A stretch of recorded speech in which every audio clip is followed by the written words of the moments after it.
Honourable Member for Vancouver Granville.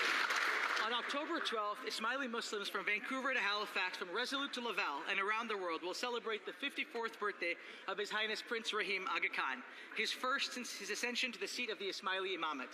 As our 50th Imam, Moulana Shah Rahim continues the legacy of his father as a strong partner to Canada, a partnership built on shared principles to improve the quality of life of those less fortunate, of supporting pluralism, of fighting climate change, of building resilience, and of ensuring that we find ways to work together across differences here at home and around the world.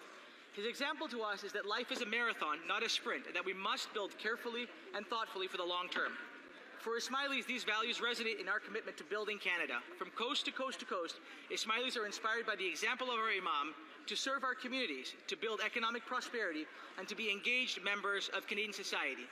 And on this occasion, we affirm our commitment to these values and to the important guidance we receive from our Imam. I invite all members of this House in joining me to wish His Highness Prince Rahim Aga Khan a very happy birthday. Hear, hear.